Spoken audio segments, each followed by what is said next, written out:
ایک بات میں محسوس کرتا ہوں، سنی مسلمانوں کو کہنا چاہتا ہوں خاص کر کے، سارے ہی، چاہے وہ دیوبندی ہیں، چاہے وہ بریلوی ہیں، چاہے اور کسی طبقے کے ساتھ رکھتے ہیں، ٹھیک ہے اہل بیت سے آپ لوگ بھی بڑی محبت کرتے ہیں، لیکن محرم کے دنوں میں وہ احترام باقی نہیں ہے کئی لوگوں میں جو ہونا چاہیے، وہ احترام نہیں باقی جو ہونا چاہیے۔ اہل بیت کا احترام ہمارے ایمان کا حصہ ہے۔ آج کل تو حیرت کی بات یہ ہے کہ کچھ لوگ جو اپنے آپ کو کہتے ہیں کہ ہم محرم منانے جا رہے ہیں، اور نعوذ باللہ ان کے جسم میں نشہ داخل ہو جائے تو ان کے لیے یہ ڈوب مرنے کا مقام ہے۔ ان سے بہتر تو پھر وہ شیعہ حضرات ہیں جو اس ادب کو ملحوظ تو رکھے ہوئے ہیں۔ آپ کس انداز کے ساتھ محرم کو سڑکوں کے اوپر اتر رہے ہیں کہ دیکھنے والوں کو یہ محسوس ہو رہا ہے کہ دیکھو یہ کسی ادب کے دائرے میں نہیں ہے۔ اہل بیت کا ادب جو ہے وہ نہایت ضروری ہے۔ اہل بیت کے ادب کے لیے ضروری ہے کہ آپ باوضو ہوں، اہل بیت کے ادب کے لیے ضروری ہے کہ آپ کے زبان پر درود پاک کا ورد ہو، اہل بیت کے اس وقت ادب کے لیے ضروری ہے کہ نماز کو اس کے وقت پر ادا کیا جائے۔ اور آج کل تو اللہ معاف فرمائے، ابھی ایک صاحب نے ایک ویڈیو کلپ دکھایا تو اس میں ایک بڑے گھرانے کے مولانا صاحب اسٹیج پر بیٹھے ہوئے اور پیچھے ان کے نام کے آگے لکھا ہوا اولاد رسول، نعوذ باللہ۔ ارے پیارے پیغمبر محمد رسول اللہ صلی اللہ تعالیٰ علیہ وسلم کی اولاد ہونا کوئی معمولی بات نہیں ہے۔ سیدنا امام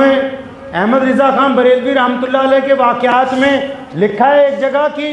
ان کے گھر کے پاس سید صاحب ایک رہتے تھے،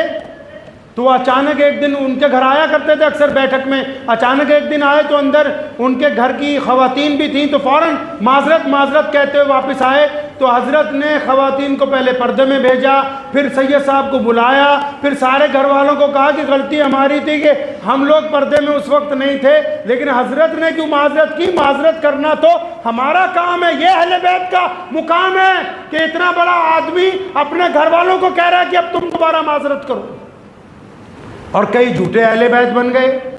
نعوذ باللہ کئیوں نے جھوٹے اہل بیت بننے کی کوشش کی ہے۔ یاد رکھو محمد الرسول اللہ صلی اللہ تعالی وسلم کے جو اہل بیت ہیں، ان کی جو روش ہے، ان کا جو طریقہ ہے، دنیا کا کوئی بھی آدمی اس درجے تک نہیں پہنچ سکتا جو درجہ اللہ تبارک و تعالیٰ نے ان کو عطا کر دیا۔ سنو اہل بیت کی پہلی خاصیت، جو محمد الرسول اللہ کی اولاد میں سے ہوتے ہیں وہ بے خوف ہوتے ہیں۔ جو محمد الرسول اللہ کی اولاد میں سے ہوتے ہیں وہ کبھی کسی سے زکوٰۃ نہیں لیتے۔ جو محمد الرسول اللہ کی اولاد میں سے ہوتے ہیں ان کے چہرے پر نگاہ نہیں ٹکتی، کیونکہ وہ سید ہوتے ہیں۔ جو محمد الرسول اللہ صلی اللہ علیہ وسلم کی اولاد میں سے ہوتے ہیں وہ لوگوں کی چمچہ گریاں نہیں کرتے۔ محمد رسول اللہ کی اولاد میں سے ہونا دنیا کا سب سے بڑا اعزاز ہے، کسی کے بینر پر لکھنے سے کوئی اولاد رسول نہیں بن سکتا ہے۔ لیکن ادب تو مسلمان اس لیے کر لیتے ہیں، بس میرے والد شیخ اسلام مولانا حبیب الرحمن لدھیانوی رحمۃ اللہ علیہ ایک واقعہ ہمیں سنایا کرتے تھے، فرماتے تھے کہ اللہ والے تھے بہت بڑے بزرگ، تو ان کے پاس ایک بندہ چلا گیا، اس نے جاتے ہی ان کو کہا کہ جناب میں سید ہوں۔ وہ اللہ والے فوراً اپنی جگہ سے اٹھ کے کھڑے ہوئے، اس کا ہاتھ پکڑ کے چوما اور اپنی گدی پہ بٹھایا۔ اب کیونکہ اللہ کا ولی کامل تھا، وہ 5 منٹ وہ بندہ گدی پہ بیٹھا، اٹھ کے کھڑا ہو گیا، کہہ رہا جی حضرت میں نے تو جھوٹ بولا تھا کہ میں سید ہوں، میں نے تو جھوٹ بولا تھا کہ میں سید ہوں۔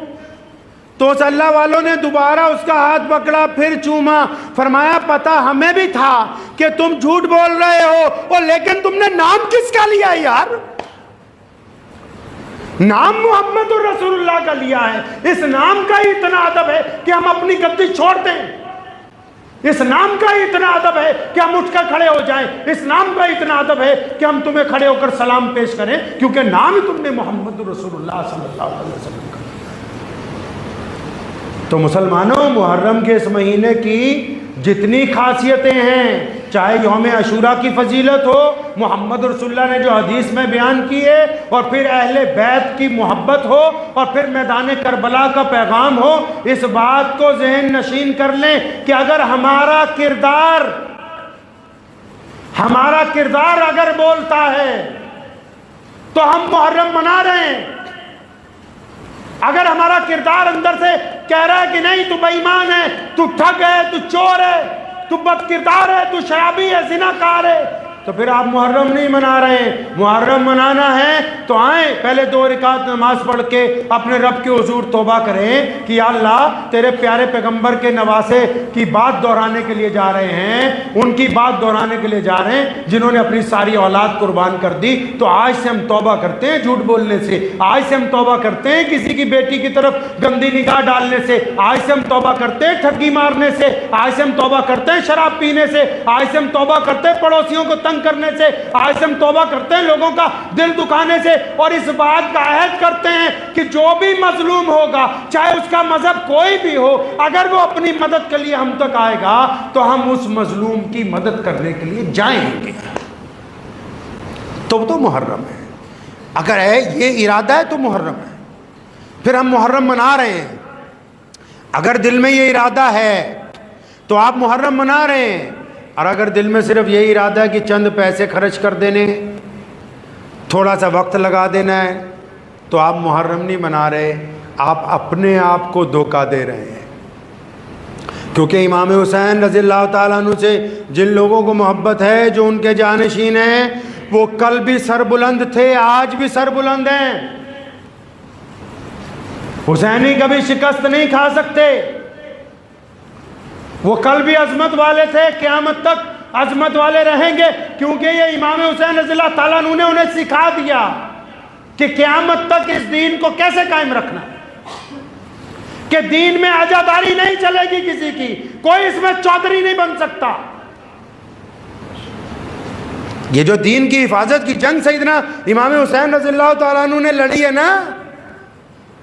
ہم نے تو دین نعوذ باللہ چند گنتی کے لوگوں کے پاس گروی رکھ دیا ہے نا، ہم نے دین اپنے ہی چند سرمایہ داروں کے پاس نعوذ باللہ گروی رکھ دیا۔ یزید بھی انہی میں سے تھا جو سمجھ رہا تھا کہ دین کو میں نے اپنے انڈر لے لیا اور یہ اب دین میرے پاس گروی رکھا گیا ہے، لیکن قربان جاؤں امام حسین رضی اللہ تعالیٰ عنہ میں کہ جنہوں نے یہ رسم قائم کر دی کہ کوئی بھی بندہ دین کے اوپر قابض نہیں ہو سکتا، کوئی بھی بندہ دین پر قابض نہیں ہو سکتا، چاہے وہ بڑے سے بڑا خلیفہ ہو، چاہے وہ بڑے سے بڑا مولوی ہو، چاہے وہ بڑے سے بڑے ادارے کا محتمم ہو، چاہے وہ بڑے سے بڑے مسلمانوں کا ممبر پارلیمنٹ ہو، کوئی بھی بندہ دین کے اوپر قابض نہیں ہو سکتا۔ اپنی مرضی سے کوئی اس دین کو ادھر ادھر نہیں کر سکتا، یہ دین اسی روش پر چلے گا جو محمد الرسول اللہ صلی اللہ علیہ وسلم نے قائم فرمائی ہے۔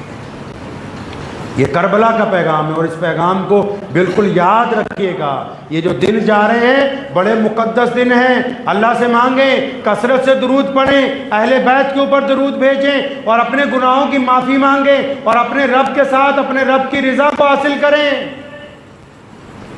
یہ بڑے دن مقدس دن ہیں، ان دنوں کو یاد کیجئے جب ان دنوں میں کربلا کے میدان میں امام حسین پہنچے، شدت کے دن۔ ان واقعات کو اپنے بچوں کو سناؤ، اپنے گھر والوں کو سناؤ، اپنے غیر مسلم ہندو سکھ دوستوں کو وہ واقعات سناؤ۔ وہ قصہ نہیں ہے، کہانی نہیں ہے، وہ ایک سبق ہے جو دنیا کو پڑھایا جانا ضروری ہے۔ وہ ایک واقعہ نہیں ہے، وہ ایک راستہ ہے جو دنیا کو روشنی کی طرف لے کے جاتا ہے۔ تو اس لیے ان واقعات کو یاد رکھنا، ان کے متعلق پڑھنا، ان کے متعلق سننا، یہ سارے کا سارا نیکی کا کام ہے۔ اہل بیت کی فضیلت کو سننا، اہل بیت کے لیے دعائیں کرنا، اہل بیت کے اوپر درود بھیجنا، یہ تمام کی تمام اچھے لوگوں کی باتیں ہوتی ہیں۔ تو ان دنوں کو بالکل ذہن نشین کر لیجئے کہ جب محرم آئے گا ہم اپنے کردار کے ساتھ انشاءاللہ محرم منائیں گے انشاءاللہ۔ دعا کیجیے اللہ کریم مجھے بھی اور آپ سب کو ان باتوں پہ عمل کی توفیق عطا فرمائے۔ وآخر دعوانا ان الحمدللہ رب العالمین۔